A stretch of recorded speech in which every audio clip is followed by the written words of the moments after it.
Hey guys, it's Sue. So I just heard about Bout of Books 13 and readathon. It'll be running from Monday the 11th through Sunday the 17th. I have participated in this readathon before. I did not hear anybody talking about it until just yesterday. So I kind of threw together a TBR or potential TBR of books that I will plan on reading during that week. There's no particular goals to be set for this. You could just set whatever goals you want. For me, it will be to read as many books that I own already within that time period. Basically just a motivating factor to keep myself off of social media and put a book in my hand. So I'm going to go ahead and get started with some of the books I've chosen. I'll be picking some of the short stories out of the Doctor Who short story collection. I read the first two already in the Dewey's 24-hour readathon, so I'll be picking 3 and 4 out of this. They're both by different authors. Marcus Sedgwick does Doctor 3, and the fourth Doctor is written by Philip Reeve. I've also picked a middle grade book. This is the second book in the Gustav Gloom series, Gustav Gloom and the Nightmare Vault by Adam Troy Castro. It's about a young boy named Gustav Gloom who lives in a mansion. We don't know what's happened to his parents, but apparently we find out in this particular volume. There's also his new neighbor, Fernie Watt, and she's kind of pulled into the adventures into this young man's mansion. He's got some strange rooms that have weird things going on in there, including there's a shadow eater in this story who wants to open up the Nightmare Vault and unleash terrors on the world. So it sounds really exciting. Love these covers. They are super cool and just really enjoyable. I love the first book and I'm hoping to get that one read. I'm going to pick up a graphic novel, American Born Chinese by Jean Luen Yang. It's sort of told, it involves like 3 main characters. A boy from Taiwan who wants to just be a typical American, all-American boy.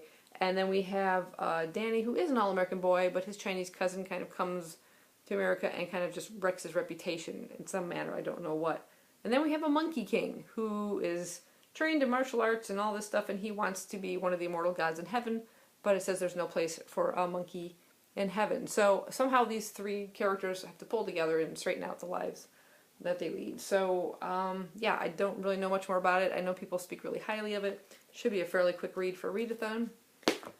Then I've picked several manga to read through, including the final 3 volumes of The Drifting Classroom. It's by Katsuo Umezo. This is about a classroom that has been transported into the future, a post-apocalyptic future. And the last volume that I read, volume 8, we kind of found out like how that came about. So I'm curious to see if they will be able to return to their own timeline. There's lots of danger and it's a pretty violent series, I'll have to say. This is for mature readers, but it's really intriguing, and I really want to find out what's going to happen to these kids. It's pretty much like an elementary school, too. So the next one I have is a very well-read manga, very well-known. I forgot how many volumes there are now. It could be in the 70s, maybe 74 or whatever. I'm just going to give this a try. I got one for half price, and this is One Piece by Ichiro Oda.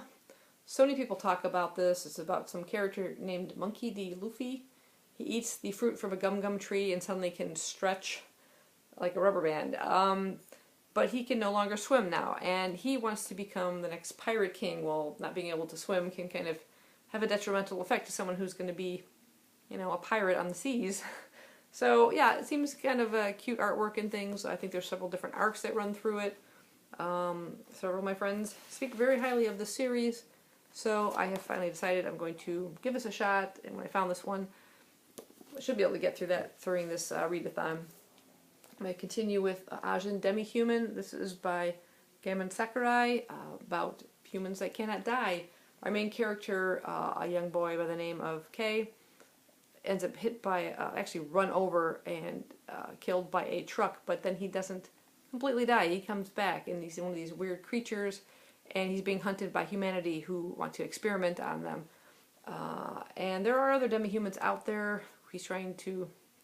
You don't know if they're good or bad, but he's in a tough situation because he's being hunted by everybody, it seems like. But it's a really exciting series.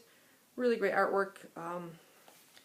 Lots of action and a bit gruesome at times. But yeah, I really enjoy it. It's a very well-made manga series, and it's quite short, so should be able to get through that. I also have another manga here entitled Terra for Mars. This is volume 1. It is by Yu Sasuga. And I'd originally read this as an ARC copy online, but it seemed very different than the text that I read when I was flipping through this particular volume. So I thought I would give it another try, because I didn't enjoy it too much originally, but maybe that was just a translation issue. And it's about the terraforming of Mars. Earth sends these cockroaches into the planet to kind of like terraform it, like superheat it and all this other stuff. But when they arrive years later, these cockroaches have sort of evolved into like really large, very aggressive creatures that try to attack them. The first mission is killed off. The second mission they send out, the astronauts kind of undergo these, what they call bug procedures, terrifying experimental surgery designed to make them more than human, so then they can battle these cockroaches. Sounds pretty cool, really cool concept, which I really like the idea about. The artwork is really good. This is one of these gigantic humanoid cockroaches. But again, it was the text and stuff that didn't really work for me in the e-copy, so I'm going to give this one another try before I kind of give up on it, so we'll see. And then the next two that I'm really hoping to get through during this readathon, one is a classic, The Hound of the Baskervilles by Sir Arthur Conan Doyle. Love the writing and love Sherlock Holmes stories. I'm familiar with this one. I think I may have read it quite some time ago, so this would be a bit of a reread for me, but again, it's quite short, and we're talking a little bit over 180 pages or so. Yeah, just a little bit over 180 pages, so I should be able to get through that. And this other one, my final one, is a modern classic, a Penguin Modern Classic edition by an author I've never read before. I just recently hauled 3 of his books, and that is John Wyndham, and this is Chalky. It's basically about an 11-year-old boy by the name of Matthew who has an imaginary friend named Chalky. He talks about space travel and gravity fields, something that an 11-year-old wouldn't know to kind of make up along with his imaginary friend. So is this friend truly imaginary? Don't know. Again, a very short book. It's like 150 some pages.